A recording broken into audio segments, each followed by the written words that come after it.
Hello students, welcome to R chemic study centre. আমি রাজু, তোমাদের বন্ধু ও স্টাডি কোচ। আজকে তোমাদের ইংরেজির রায় মার্টিন প্রশ্নবিচিত্রার থার্ড সামাটিভের যে 8 নম্বর স্কুলটা রয়েছে মালদা জেলা স্কুল, এই স্কুলের সব প্রশ্নের উত্তরগুলো করাবো। সো তোমরা প্রথম থেকে শেষ পর্যন্ত ক্লাসটি দেখতে থাকো। আর তোমরা যারা যারা এই স্কুলের অ্যান্সার পিডিএফগুলো একদম ফ্রিতে নিতে চাও, তারা ডেসক্রিপশনে দেখো একটা হোয়াটসঅ্যাপ গ্রুপের লিংক দেওয়া রয়েছে, সেখানে যুক্ত হয়ে গিয়ে রিকোয়েস্ট পাঠাবে, আমি সেখান থেকে অ্যান্সার পিডিএফগুলো একদম ফ্রিতে প্রোভাইড করে দেবো। ওকে, তাহলে চলো বেশি দেরি না করে শুরু করি আজকের ইংরেজি ক্লাস।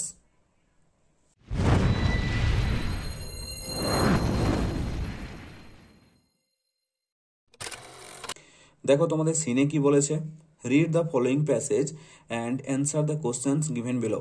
অনুচ্ছেদটি ভালো করে পড়ো এবং নিচে দেওয়া প্রশ্নগুলির উত্তর করো। It all started with the ice cream man mister Peppi. এটার সব শুরু হয়েছিল আইসক্রিমওয়ালা মিস্টার পেপি থেকে। He had a van which he parked outside the school. তার একটা ভ্যান গাড়ি ছিল যেটা সে বিদ্যালয়ের বাইরে দাঁড় করিয়ে রেখেছিল। He sold ice cream all different types. তিনি আইসক্রিম বিক্রি করছিলেন বিভিন্ন ধরনের। He had every flavour there is. তার কাছে বিভিন্ন স্বাদের আইসক্রিম ছিল। He did not like me very much. সে আমাকে খুব একটা পছন্দ করতো না। He told me once. সে আমাকে একবার বলেছিল, you think you are smart. তুমি মনে করো যে তুমি খুব বুদ্ধিমান। One day you will be too smart. একদিন তুমি এর থেকেও বেশি বুদ্ধিমান হবে। I just loved and walked off. আমি হেসেছিলাম এবং সেখান থেকে চলে গিয়েছিলাম। I knew he would not do anything. আমি জানতাম যে সে কিছু করতে পারবে না। He was too soft hearted.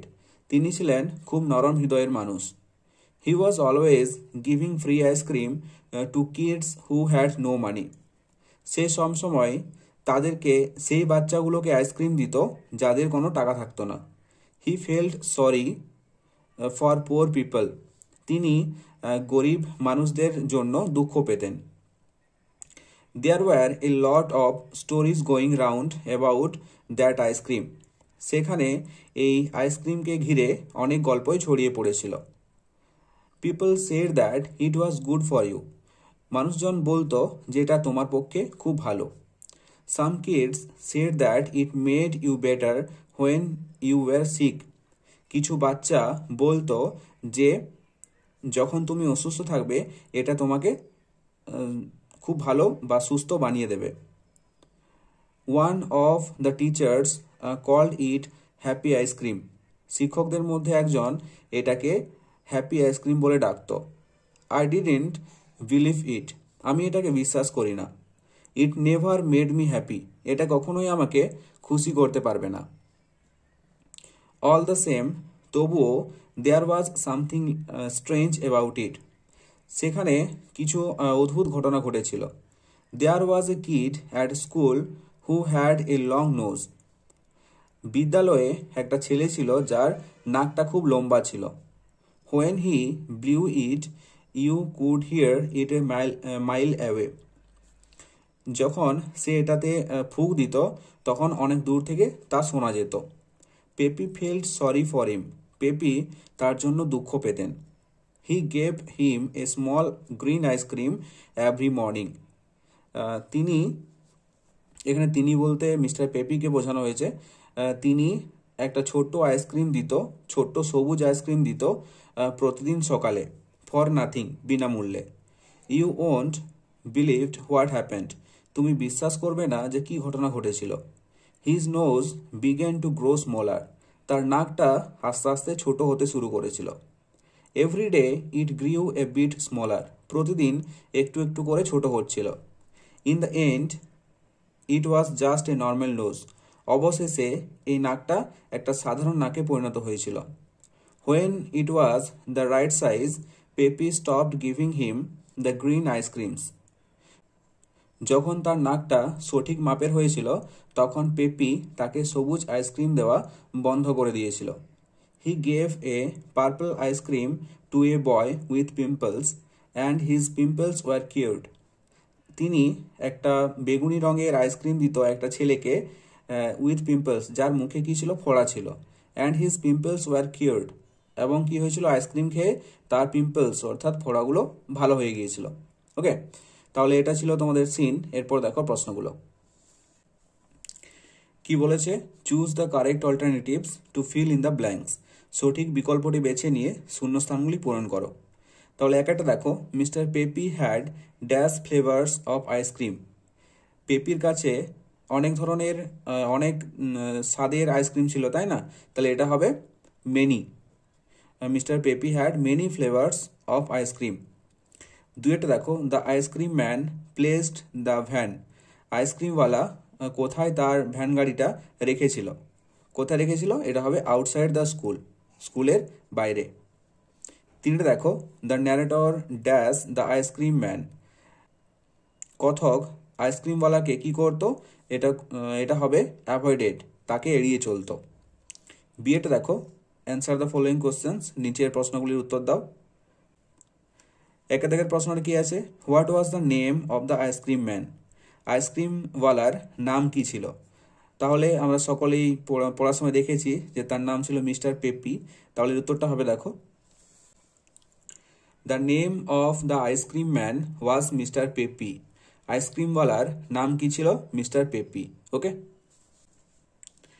দুইয়ের প্রশ্নটা দেখো, how did the narrator know that the ice cream man was a soft hearted person.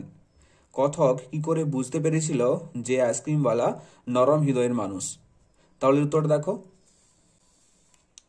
The ice cream man was soft hearted person because আইসক্রিমওয়ালা ছিলেন নরম হৃদয়ের মানুষ, কারণ he was always giving free ice cream to kids who had no money. সে সেই সকল বাচ্চাগুলোকে বিনামূল্যে আইসক্রিম দিত যাদের কোনো টাকা থাকতো না। এবং হি felt sorry for poor people, এবং সে গরিব মানুষদের জন্য দুঃখ পেতেন। ওকে, তিনের প্রশ্ন দেখো, why did the ice cream man dislike the narrator. কেন আইসক্রিমওয়ালা কথককে পছন্দ করতেন না? তাহলে উত্তর দেখো, the ice cream man disliked the narrator because আইসক্রিমওয়ালা কথককে অপছন্দ করত কারণ he believe that there was no other boy smarter than him in school. কারণ কথক বিশ্বাস করতেন যে তার মতো বুদ্ধিমান ছেলে এই স্কুলের মধ্যে একটাও নেই। তার জন্য এই কথাটা শুনে বা এই জন্য আইসক্রিমওয়ালা কথককে পছন্দ করতেন না। এরপর সিএটা দেখো, ম্যাচ দ্য কলামস অ্যাপ্রোপ্রিয়েটলি। সঠিকভাবে কলামগুলো ম্যাচ করো। তার প্রথমে আছে দেখো টাইপস অফ আইসক্রিমস, আইসক্রিমের ধরন, আর এখানে রয়েছে স্পেশাল কোয়ালিটিস। এই আইসক্রিমগুলোর স্পেশাল কোয়ালিটিস কোনগুলো? তাহলে প্রথমে আছে দেখো এ স্মল গ্রিন আইসক্রিম, একটা ছোট সবুজ আইসক্রিম। এর স্পেশাল কোয়ালিটিস কি ছিল? এটা খেলে কি হতো? এটা হবে to make the nose normal, নাকটাকে কি করতো? সাধারণ করে তুলতো। তাহলে এটা হবে ডি। দুই আছে পার্পল আইসক্রিম, বেগুনি রঙের আইসক্রিম। এটা খেলে কি হতো? কিওর্ড পিম্পলস, ফোড়াগুলো ভালো হয়ে গিয়েছিল। তাহলে দুইয়েরটা হবে সি। এরপর তিনে আছে দেখো the smart ice cream. Smart ice cream কোনটাকে বলতো? এটা হবে বি এরটা, হেল্পড টু বিকেম স্মার্ট, বুদ্ধিমান হতে সাহায্য করতো। আর চারে আছে দেখো হ্যাপি আইসক্রিম। হ্যাপি আইসক্রিম কোন আইসক্রিমটাকে বলতো? এটা হবে এটা, made you better when you were sick. যখন তুমি অসুস্থ থাকবে তখন এটা খেলে কি হবে? সুস্থ হয়ে যাবে। ওকে,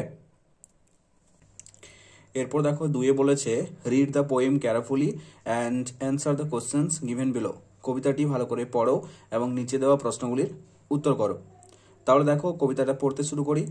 মাই day or night myself I make. আমার দিন বা রাত আমি নিজেই তৈরি করি। Whenever I sleep or play. যখন আমি ঘুমাই বা যখন আমি খেলি। মানে ছেলেটা যখন ঘুমায় তখন সে ভাবে কি? রাত্রি, আর যখন খেলে তখন সে ভাবে দিন হয়েছে। And could I ever keep awake with meteors always day. যদি আমি জেগে থাকতে পারতাম তবে আমার কাছে সবসময় দিন হতো। টিউয়ার অলওয়েজ ডে, সবসময় আমার কাছে কি হতো? দিন হতো। উইথ হ্যাবিসাইডস আই অফেন হিয়ার দীর্ঘশ্বাসের সাথে আমি প্রায়শই শুনি, ইউ মোর্ন মাই হ্যাপলেস ও, তুমি শোকাহত হও আমার দুর্ভাগ্য বা দুর্দশা দেখে। But sure with patient I can bear, কিন্তু আমি ধৈর্যের সাথে তা সহ্য করতে পারি। A loss I never know, একটা ক্ষতি যেটা আমি কখনোই জানি না। Then let not what I can't have my cheer of mind destroy, যেটা আমার কাছে নেই সেটা নিয়ে my cheer of mind destroy, আমার মানসিক ক্ষমতা বা আমার মানসিক উল্লাস সেটা কখনোই নষ্ট করি না বা ভেঙে ফেলি না।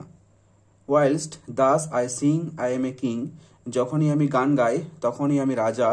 অলদো এ পোর ব্লাইন্ড বয়, যদিও আমি এক দরিদ্র অন্ধ ছেলে। ওকে, এটা এই কবিতাটা তোমাদের ব্লাইন্ড বয় থেকে নেওয়া হয়েছে। এরপর দেখো প্রশ্নগুলো। অ্যান্সার দ্য ফলোয়িং কোশ্চেন্স, নিচের প্রশ্নগুলির উত্তর দাও। তাহলে একে দাগের প্রশ্ন দেখো, what does the blind boy beer with patience, অন্ধ ছেলেটি ধৈর্যের সাথে কি সহ্য করে। তাহলে এর উত্তরটা দেখো, the blind boy patiently bears the loss of his life that he never knows, অন্ধ ছেলেটি ধৈর্যের সাথে যেটা সহ্য করে সেটা হলো একটা ক্ষতি যেটা সে কখনোই জানে না। এরপর দুইয়ের প্রশ্ন দেখো, why does the boy think that he is a king, ছেলেটি কেন তাকে রাজা মনে করে। তাহলে উত্তর দেখো, the boy thinks that he is a king because, ছেলেটি নিজেকে রাজা মনে করে কারণ despite his blindness he is content and happy, তার অন্ধত্ব থাকা সত্ত্বেও সে সন্তুষ্ট এবং খুশি। He does not mourn his loss, সে তার এই ক্ষতির জন্য কখনো শোকাহত হয়নি। But finds Joy in singing and living cheerfully, কিন্তু সে গান গাওয়ার মধ্য দিয়ে খুশি এবং বেঁচে থাকার আনন্দ খুঁজে পায়। ওকে, এই জন্য সে নিজেকে রাজা মনে করে। বোঝা গেল? এরপর আছে দেখো, complete the following sentences with information from the above poem, কবিতা থেকে তথ্য নিয়ে বাক্যগুলি পূর্ণ করো। তাহলে একটা দেখো, the boy does not want his, এটা হবে cheer of mind to be destroyed. দুইটা দেখো, the boy often hears mournings of, এটা হবে হ্যাপলেস ও। তিনটা দেখো, the boy will bear the loss with, এটা হবে প্যাশেন্স। চারটা দেখো, দ্য বয় ওয়েকস আপ, এটা হবে day. The boy wakes up day. Okay, এরপর দেখো তোমাদের রিডিং স্কিল অর্থাৎ আনসারে কি বলেছে, read the passage carefully and answer the questions given below, অনুচ্ছেদটি ভালো করে পড়ো এবং নিচে দেওয়া প্রশ্নগুলির উত্তর দাও। তাহলে দেখো, Mohandas Karamchand Gandhi as he was called in his early life, Mohandas Karamchand Gandhi যাকে তার শৈশব জীবনে এই নামে ডাকা হতো। Was born at Porbandar in Gujarat on 2 October 1869, তিনি গুজরাটের পোরবন্দর নামে এক শহরে 2 অক্টোবর 1869 সালে জন্মগ্রহণ করেন। Karamchand Gandhi was his father and Putlibai Gandhi was his mother, Karamchand Gandhi ছিলেন তার বাবা এবং পুতলিবাই গান্ধী ছিলেন তার মা। He was not brilliant in studies but was an example of truthfulness, hard work and patriotism. He was not brilliant in studies, তিনি পড়াশোনায় ভালো ছিলেন না, মেধাবী ছিলেন না। But was an example of truthfulness, hard work and patriotism, কিন্তু তিনি সত্যবাদিতা, কঠোর পরিশ্রম এবং দেশপ্রেমের এক উজ্জ্বল উদাহরণ ছিল। He was very simple in his dressing and manners, তিনি পোশাক পরিচ্ছদ এবং আচরণে খুবই সাধারণ ছিলেন। In course of time he became the greatest leader of India and with the help of other leaders led India to freedom. In course of time, সময়ের সাথে সাথে, he became the greatest leader, তিনি হয়ে উঠেছিলেন এক মহান নেতা, of India, ভারতের, অ্যান্ড এবং with the help of other leaders, এবং তিনি কি করতেন, অন্য নেতাদেরও সহায়তা করতেন, লেড ইন্ডিয়া টু ফ্রিডম, দেশকে স্বাধীনতার পথে এগিয়ে নিয়ে যাওয়ার জন্য। Poet Tagore called him by the name Mahatma, কবি ঠাকুর তাকে মহাত্মা নাম দেন এবং Netaji gave him the name father of nation, এবং নেতাজি তাকে জাতির জনক বলে অভিহিত করেন। ফাদার অফ নেশন মানে হচ্ছে জাতির জনক। ওকে, তাহলে এটা ছিল তোমাদের আনসিন। এরপর দেখো প্রশ্নগুলো। এটি কি বলেছে? Write T for true and F for false statements in the given boxes. নিচের স্টেটমেন্টগুলি যদি ঠিক হয় তাহলে পাশের বক্সে টি লিখবে, আর যদি ভুল হয় তাহলে পাশের বক্সে এফ লিখবে। তাহলে একে থেকে স্টেটমেন্ট দেখো। Gandhiji was born in Gujarat. Gandhiji গুজরাটে জন্মগ্রহণ করেছিলেন, এই স্টেটমেন্টটা সঠিক স্টেটমেন্ট, তাহলে পাশে কি হবে? টি। দুয়ের দেখো, Gandhiji was not a great leader. Gandhiji মহান একজন নেতা ছিলেন না, কিন্তু আমরা পড়ার সময় দেখেছিলাম যে সে একজন মহান নেতা ছিলেন, তাহলে এটা হবে ফলস, অর্থাৎ এফ। তিনের দেখো, গান্ধীজিস মাদার্স নেম ওয়াজ পুতুলিবাই। গান্ধীজির মায়ের নাম ছিল পুতুলিবাই, এটা সঠিক স্টেটমেন্ট, তাহলে পাশে কি হবে? টি। চারটে দেখো, রবীন্দ্রনাথ ট্যাগোর কল্ড হিম মহাত্মা। রবীন্দ্রনাথ তাকে মহাত্মা নাম দিয়েছিল, এটাও সঠিক স্টেটমেন্ট, তাহলে পাশে কি হবে? টি। পাঁচের দেখো, হি ওয়াজ বর্ন অন অক্টোবর 2, 1969। তিনি জন্মগ্রহণ করেছিলেন 1969 সালে 2 অক্টোবর।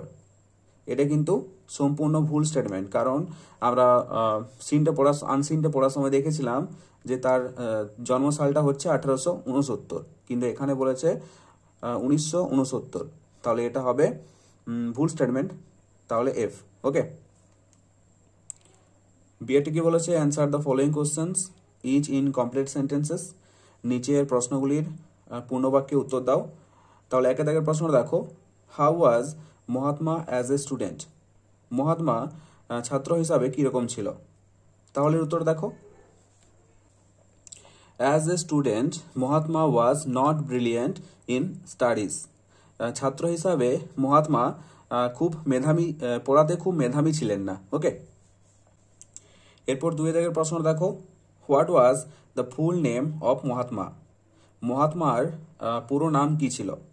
তাহলে এটা হবে দেখো, Mohandas Karamchand Gandhi was the full name of Mahatma.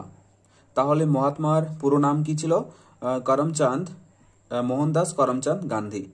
ওকে, এরপর 3 প্রশ্ন দেখো, why did Netaji called him the father of nation. কেন নেতাজি তাকে ফাদার অফ নেশন নামে অভিহিত করেছিলেন? তাহলে উত্তর দেখো, Netaji called him the father of nation because Netaji তাকে ফাদার অফ নেশন অর্থাৎ জাতির জনক নামে অভিহিত করেছিলেন, কারণ he became the greatest leader of India. তিনি ভারতের একজন মহান নেতা হয়ে উঠেছিলেন, এবং with the help of other leaders led India to freedom, এবং অন্য নেতাদের তিনি সাহায্য করেছিলেন ভারতকে স্বাধীনতার পথে নিয়ে যাওয়ার জন্য। ওকে, এরপর দেখো গ্রামার অ্যান্ড ভোকাবুলারিতে কি বলেছে। Fill in the blanks with appropriate articles and prepositions.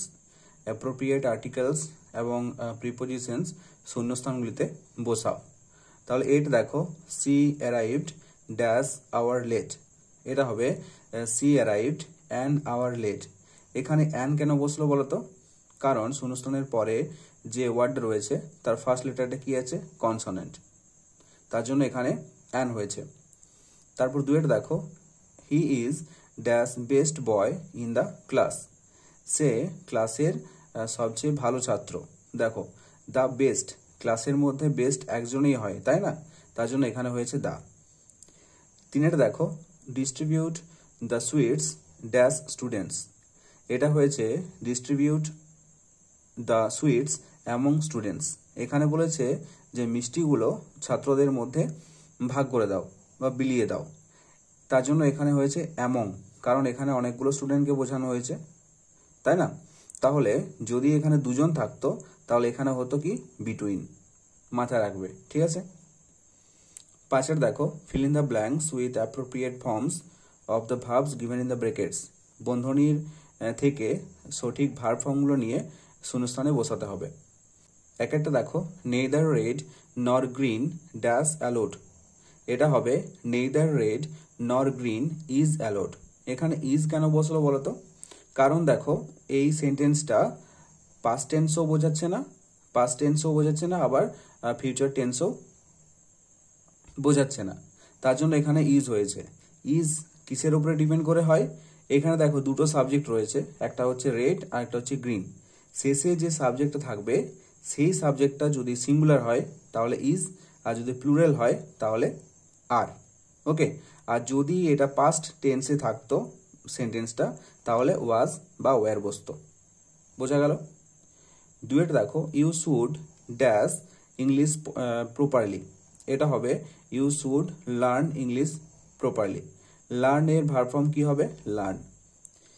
তিনটা দেখো, Tamal dash to Egypt last year. Tamal গত বছরে কোথায় গিয়েছিল? ইজিপ্টে। এখানে দেখো লাস্ট ইয়ার মানে হচ্ছে গত বছর, অর্থাৎ পাস্ট টেন্সে বোঝাচ্ছে, তাই না? তাহলে এখানে ভার্ব কি আছে? গো। গো এর পাস্ট ফর্ম বসবে ওয়েন্ট। ওকে, ছয়টা দেখো, state the kinds of the following sentences. নিচের যে সেন্টেন্সগুলো রয়েছে, বাক্যগুলি রয়েছে, এগুলি কি ধরনের বাক্য সেগুলো পাশে লিখতে হবে। একটা দেখো, please give me a pen. অনুগ্রহ করে আমাকে একটি কলম দাও। এখানে দেখো কি বোঝাচ্ছে? অনুরোধ বোঝাচ্ছে, তাই না? তার জন্য এটা হয়েছে ইম্পারেটিভ সেন্টেন্স। দুয়েরটা আছে দেখো, I love to it fish. আমি মাছ খেতে ভালোবাসি। এটা কি বাক্য বোঝাচ্ছে? একটা তোমার ইচ্ছা প্রকাশ করছে, তাই না, সেন্টেন্সটার মধ্যে, তার জন্য এটা হয়েছে অ্যাসার্টিভ। তিনের দেখো, আল্লাহ হি ইজ নো মোর। আল্লাহ সে আর বেঁচে নেই। এখানে দেখো হতাশ হওয়া বোঝাচ্ছে, বিস্ময় বোঝাচ্ছে একটা, যেহেতু এখানে বিস্ময়সূচক চিহ্ন দেওয়া আছে তাহলে এটা হয়েছে কি? Exclamatory sentence. বোঝা গেল? তোমাদের সহজ ভাষায় বলতে গেলে যদি কোনো সেন্টেন্সে বিস্ময়সূচক চিহ্ন দেওয়া থাকে তাহলে তোমরা চোখ বন্ধ করে এক্সক্লেমেটরি সেন্টেন্স লিখে দেবে। সাতটা দেখো, fill in the blanks with appropriate WH words. WH word যোগ করে শূন্যস্থানে লিখতে হবে। তাহলে একটা আছে দেখো, dash are you feeling now. এটা হবে how are you feeling now. এখন তুমি কেমন অনুভব করছো। দুইটা আছে দেখো, ড্যাশ আর ইউ শাউটিং। এটা হবে হোয়াই আর ইউ শাউটিং। কেন তুমি চেঁচাচ্ছ। আটটা দেখো, fill in the blanks by adding prefix or suffix to the words given in the brackets. বন্ধনীর মধ্যে যে শব্দগুলো রয়েছে এই শব্দগুলিতে সাফিক্স আর প্রিফিক্স অ্যাড করে শূন্যস্থানে বসাতে হবে। একটা দেখো, that he is dash is known to all. Word কি আছে? কাইন্ড। তাহলে এটা হবে that he is kind hearted is known to all. সে যে খুব দয়ালু বা দয়ালু মনের সেটা সবাই জানতো।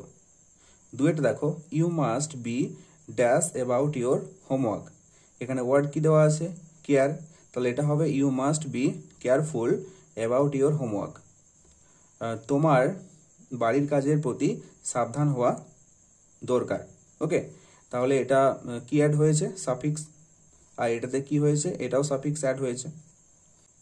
নয়টা দেখো, make meaningful sentences of your own with the following words. নিচের যে ওয়ার্ডগুলো দেওয়া আছে এগুলি দিয়ে কি করতে হবে? একটা করে মিনিংফুল সেন্টেন্স বানাতে হবে, অর্থযুক্ত বাক্য বানাতে হবে। ওকে, তাহলে প্রথমে যে শব্দটা দেওয়া আছে দেখো, ওয়ার্ল্ড। ওয়ার্ল্ড মানে হচ্ছে পৃথিবী। তাহলে ওয়ার্ল্ড দিয়ে যদি একটা মিনিংফুল সেন্টেন্স বানাই তাহলে দেখো কি হবে? The world can not live without trees. পৃথিবী গাছ ছাড়া বাঁচতে পারে না। দুইয়েরটা আছে দেখো, হ্যাপি। হ্যাপি মানে কি? খুশি বা সুখী হওয়া। তাহলে এটা হবে I am very happy today. আমি খুব খুশি আজকে। তিনটা দেখো, লিটিল। লিটিল মানে হচ্ছে ছোট। তাহলে এটা কি করেছে দেখো, তোমরা এখানে চাইলে তোমাদের নিজের ইচ্ছে মতো সেন্টেন্স বানাতে পারো। Okay, we should show love to little children. আমাদের ছোট শিশুদের প্রতি ভালোবাসা দেখানো দরকার। ওকে, এরপর দেখো কি বলেছে, fill in the blanks by choosing the correct alternatives from the brackets. বন্ধনীর মধ্যে সঠিক বিকল্পটি বেছে নিয়ে শূন্যস্থানে বসাতে হবে। তাহলে একটা দেখো, I don't like dash green fruit, এটা হবে I don't like any green fruit.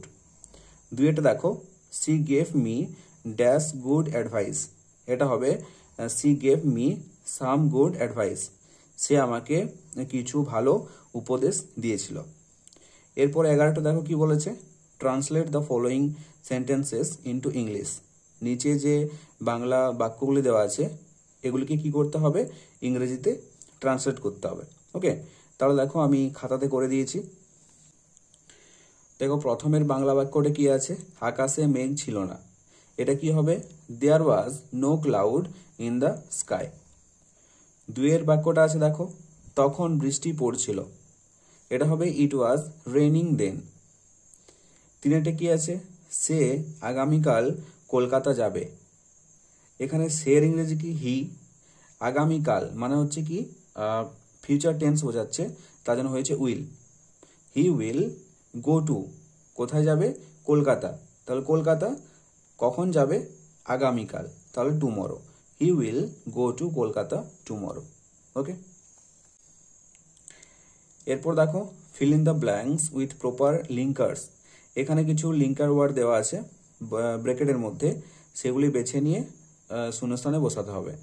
তাহলে একটা দেখো, দে আর রিচ ড্যাশ আনকাইন্ড, এটা হবে দে আর রিচ বাট আনকাইন্ড, তারা খুব বড় লোক কিন্তু দয়ালু নয়। দুইটা দেখো, রাজা will do it dash I return, রাজা এটা করেছে আমি ফেরত আসার আগে, বিফোর। ওকে, তারপর 13টা দেখো, change the number of the following words.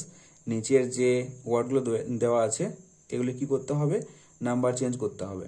এখানে দেখো সব বহু বচনে দেওয়া আছে, এটা বহু বচনে দেওয়া আছে, এটা এক বচনে দেওয়া আছে, সেগুলিকে কি করতে হবে, যেটা এক বচনে দেওয়া আছে সেটা বহু বচনে করতে হবে, আর যেটা বহু বচনে দেওয়া আছে সেটা এক বচনে করতে হবে। বোঝা গেল? একটা কি আছে, ওয়াচেস। ওয়াচেস হচ্ছে অনেকগুলি হাত ঘড়ি। ওকে, তাহলে এর নাম্বার চেঞ্জ করলে কি হবে, ওয়াচ একটা ঘড়ি। দুই আছে দেখো, ফেরি। ফেরি একটা ফেরিকে বোঝাচ্ছে, পরি। ওকে, তাহলে এটা হবে ফেরিজ, অনেকগুলো পরীকে বোঝাচ্ছে। বোঝা গেল? এরপর দেখো রাইটিং স্কিল। রাইটিং স্কিলে কি বলেছে, write a letter to your class teacher to grant leave of absence for 4 days due to your illness. তোমার ক্লাস টিচারকে একটা লেটার লিখতে হবে, চিঠি লিখতে হবে, কি ব্যাপারে, যে তোমার অসুস্থ হয়েছে তার জন্য তোমার 4 দিন ছুটি চাই। ওকে, এই বিষয়ে একটা লেটার লিখতে হবে। আর তারপরে কি বলেছে, write a short paragraph on what you want to be, মানে তুমি কি হতে চাও সেই বিষয়ে একটা প্যারাগ্রাফ লিখতে হবে, শর্ট প্যারাগ্রাফ লিখতে হবে। তারপর বলেছে write a story based on the given points add a suitable title to it. নিচের যে পয়েন্টগুলো দেওয়া আছে এর উপরে ভিত্তি করে একটা গল্প লিখতে হবে এবং এর একটা শিরোনামও দিতে হবে, সুইটেবল শিরোনাম দিতে হবে। ওকে, তাহলে দেখো রাইটিং স্কিলে যেগুলো দেওয়া আছে আমি করে দিয়েছি, তোমরা দেখে নাও।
সো এই ছিল আজকের ক্লাসটি কেমন লাগলো অবশ্যই কমেন্ট করে জানাও।